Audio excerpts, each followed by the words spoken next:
Hey guys, welcome back to my channel foodie tourist. कैसे हैं आप लोग? आई होप आप सब ठीक हैं। मैं भी एकदम से ठीक हूँ और अब मैं रेडी हो चुकी हूँ, तो चलिए चलते हैं। मैं कहाँ पर आई हूँ ये जानने के लिए आपको मेरा लास्ट व्लॉग देखना है। और ये जो सामने ऊपर की तरफ आप बिल्डिंग देख रहे हैं ना, ये है वो होटल जहाँ पर हम लोगों ने स्टे किया है। और ये वो मार्केट है जिसके बारे में मैं आपको लास्ट व्लॉग में बता चुकी हूँ। यहाँ क्यों आए थे, हमने यहाँ से क्या लिया। अब हम लोग जा रहे हैं city palace of Udaipur. City palace जो है वो हमारे होटल से सिर्फ 50 कदम की दूरी पर है। तो सोचा क्यों ना सबसे पहले इसी को घूमा जाए। जो हमारा होटल है वो एकदम प्राइम लोकेशन पर है। सारे टूरिस्ट प्लेसेस यहाँ से इजीली कवर हो जाएंगे। यहाँ पर है टिकट काउंटर। सिटी पैलेस के लिए आपको टिकट लेना पड़ेगा, तो यहाँ से आपको टिकट लेना है और हम लोग टिकट ले चुके हैं। यहाँ पर दोनों बच्चों की टिकट नहीं लगी है क्योंकि दोनों बच्चे 5 साल से छोटे हैं। सिर्फ मेरी और अंकुर जी की टिकट लगी है, जो कि हम लोगों को 60 रुपीज़ में मिली है दोनों मिलाकर। और जो पैलेस है ना वो काफ़ी ऊंचाई पर है, तो पैदल जाना पॉसिबल ही नहीं है बच्चों के साथ। यहाँ से हम लोग जाएंगे इलेक्ट्रिक कार से।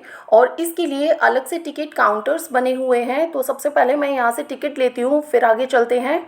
हम लोगों ने टिकट्स ले ली है और एक पर्सन के लिए यहाँ पर मैंने 150 रुपीज़ पे किया है। बच्चों की टिकट यहाँ पर नहीं लगी है। आप चाहें तो यहाँ पर अपने पर्सनल व्हीकल से भी आ सकते हैं। अगर आपके पास बाइक है, एक्टिवा है, कार है, तो ऊपर तक आप उसे लेकर जा सकते हैं। वहाँ पर आपको पार्किंग का चार्ज देना पड़ेगा। यहाँ पर ये इलेक्ट्रिक ट्रेन भी थी, जो कि हम लोगों को नहीं पता था, तो हम लोगों ने कार की टिकट ले ली। बट कोई बात नहीं, हम लोग ट्राई करेंगे कि वापस से आते टाइम हम उसकी टिकट ले लें, क्योंकि 150 रुपीज़ पर पर्सन सिर्फ एक तरफ से पे किया है हमने। दूसरी तरफ से जब हम लोग आएंगे तो हमें दोबारा से टिकट लेनी पड़ेगी। मौसम भी काफ़ी अच्छा है यहाँ पर। अभी सुबह के 10:30 बजे हैं और 10:30 बजे उतनी गर्मी नहीं है जितनी हम लोग एक्सपेक्ट कर रहे थे। तो ये देखिए, यहाँ पर हैं हम लोग और ये हमने छोटी सी अपनी क्लिप बना ली। केसरिया बालम आओ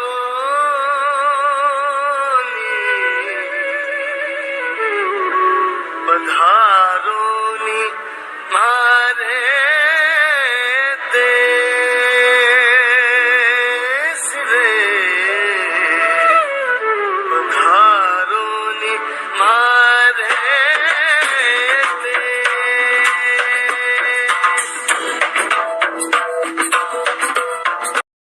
फाइनली अप्रॉक्स 10 मिनट बाद हम लोग पैलेस के मेन गेट तक पहुंच चुके हैं। और अगर आप अपने पर्सनल व्हीकल से आते हैं तो यहाँ पर पार्किंग है, यहाँ पर आपको पार्क करना पड़ेगा। And this is the main gate of palace. तो जो हमने टिकट नीचे से ली थी वो हमें यहाँ पर शो करना पड़ेगा, उसके बाद हमें एंट्री मिलेगी। जैसे ही आप गेट के अंदर एंट्री करेंगे, यहाँ पर आपको काफ़ी सारे टूरिस्ट गाइड मिल जाएंगे। यहीं से हमने भैया को हायर किया और इन्होंने हमें 500 रुपये चार्ज किए। क्योंकि जब आप किसी हिस्टोरिकल प्लेस पर जाते हैं तो बहुत ज़रूरी है कि उस जगह की हिस्ट्री आपको प्रॉपर पता हो, तभी अच्छा लगता है उस जगह को देखने में। ये देखिए, ये है एक्चुअल पैलेस का व्यू बाहर से। तो चलिए अब मैं लेकर चलती हूँ आपको इस पैलेस के अंदर और दिखाती हूँ इसका इनसाइड व्यू। यहाँ पर जो हमारे ये जो गाइड हैं, इन्होंने हमें बताया कि इस पैलेस का जो निर्माण है वो महाराणा उदय सिंह जी ने करवाया था। उसके बाद उनके जो वंशज आते गए, उन्होंने इसे और भी ज़्यादा बड़ा बनवा दिया। इस पैलेस की हिस्ट्री काफ़ी लंबी है, लेकिन मैं कोशिश करूँगी शॉर्ट में उसको समझाने की आपको बहुत ही सिंपल तरीके से। तो ये जो जगह आप देख रहे हैं, जब भी कोई नया राजा बनता है उसका राज तिलक यहीं से किया जाता है। सामने है मंदिर, मंदिर के सामने ही नए राजा का राज तिलक किया जाता है। चलिए अब मैं आपको दिखाती हूँ ऐसी जगह जिसे देखकर आप फट से पहचान जाएंगे। तो बताइए, ये सीन आपने किस मूवी के सॉन्ग में देखा है या किस मूवी में देखा है, मुझे कमेंट करके ज़रूर बताना। ये जो पेंटिंग्स आप देख रहे हैं ये मिनिएचर पेंटिंग्स हैं और इसको फ्रेम नहीं किया हुआ है। ये दीवार पर बनी हुई पेंटिंग्स हैं जिनको ऊपर से फ्रेम लगा दिया है ताकि पब्लिक इसको टच ना कर सके। और यहाँ पर देखिए अंदर काफ़ी सारी पेंटिंग बनी हुई है। ये जितनी भी पेंटिंग्स आप यहाँ पर देख रहे हैं इसमें गोल्ड और सिल्वर पॉलिश का यूज़ किया गया है और इसमें काफ़ी सारी चीज़ें शो थी, जैसे कि उस टाइम पर ये लोग दिवाली कैसे मनाते थे, एनिमल फाइट कैसे होती थी।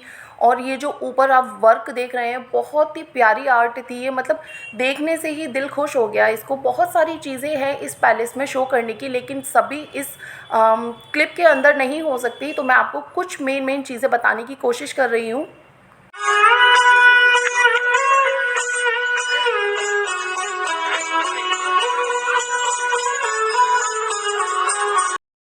ये जो टाइल्स आप यहाँ पर देख रहे हैं ये उस टाइम की टाइल्स हैं, मतलब काफ़ी सारी ऐसी चीज़ें हैं जिन्हें देखकर लगा कि उस टाइम पर इतना ज़्यादा डेवलपमेंट हो चुका था। ये पैलेस आप बिना टूरिस्ट गाइड के नहीं देख सकते हैं पूरा, क्योंकि ये एकदम भूल भुलैया जैसा है, जहाँ से आप जाएंगे वापस वहीं पर आकर खड़े हो जाएंगे। इसमें काफ़ी सारी चीज़ें थी, जैसे कि उस टाइम पर ये लोग वेस्टर्न टॉयलेट कैसे यूज़ होती थी और पानी को कैसे गर्म करते थे, जो रानियां थी वो अपने कपड़े इन बॉक्सेस के अंदर कैसे रखा करती थी। और सबसे ख़ास बात जो है इस पैलेस की, इसके दरवाजे बहुत ज़्यादा छोटे बनाए गए थे और सिर्फ एक टाइम में एक पर्सन ही क्रॉस कर सकता था उस दरवाजे को। इसके पीछे सॉलिड रीज़न ये था कि जब युद्ध हो तो जो एनिमी है वो अपनी सेना और हथियार के साथ एक साथ पैलेस में एंटर ना कर सके। यहाँ तक महल को घूमते घूमते हम लोग बहुत ही ज़्यादा थक चुके थे, फिर हम लोग एक जगह पर बैठ गए और तब हमें ये जो गाइड भैया हैं इन्होंने बताया कि यहाँ पर दो लिफ्ट बनी हुई हैं। एक्चुअल में एक लिफ्ट बनी हुई है और दूसरी है फॉल्स लिफ्ट, यानी कि दुश्मन को धोखा देने के लिए एक दरवाज़ा बना दिया गया है। मतलब आप सोचिए कि उस टाइम पर भी लिफ्ट हुआ करती थी। इस पैलेस में म्यूज़ियम भी है। अगर आप पैलेस का म्यूज़ियम देखते हैं तो उसके लिए आपको अलग से टिकट लेना पड़ेगा, जो कि हमने लिया था और पैलेस का म्यूज़ियम भी हम लोगों ने पूरा देखा था।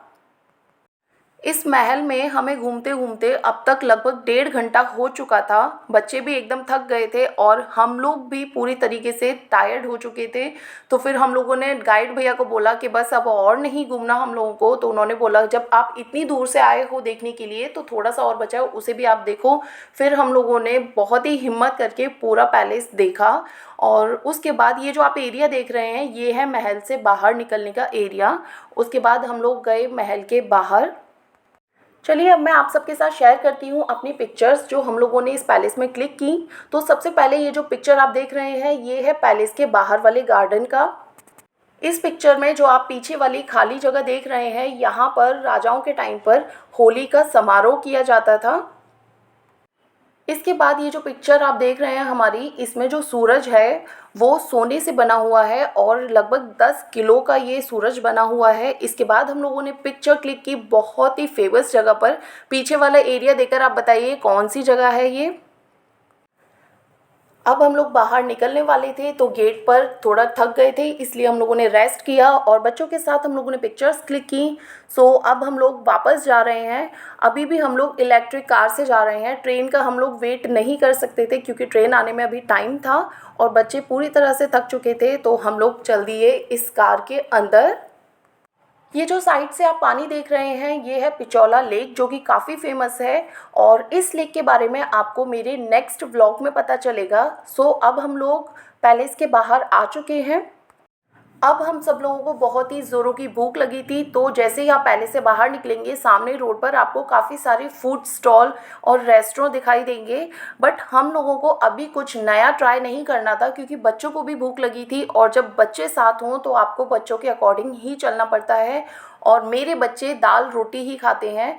तो इसीलिए हम लोग एक ऐसा रेस्टोरेंट ढूंढ रहे हैं जहाँ पर दाल रोटी मिल सके जिससे बच्चों का पेट भर सके और हम अपने लिए कुछ नया बाद में ट्राई करेंगे। सो यहाँ पर मंगाई है मैंने दाल रोटी, नॉर्मल तवा रोटी है और उसके साथ थोड़ा सा सैलेड। यहाँ पर लिया है अंकुर जी ने मसाला डोसा, जो कि एवरेज था, टेस्ट में कुछ खास नहीं था। और इसके आगे हम लोग कहाँ गए, हमने क्या किया, ये मैं आपको नेक्स्ट व्लॉग में बताऊंगी। अगर आपको ये व्लॉग अच्छा लगा, इन्फॉर्मेटिव लगा, तो इसे लाइक एंड शेयर ज़रूर करें और आप मेरा व्लॉग कहाँ से देखते हैं मुझे कमेंट करके ज़रूर बताएं। Bye bye, take care.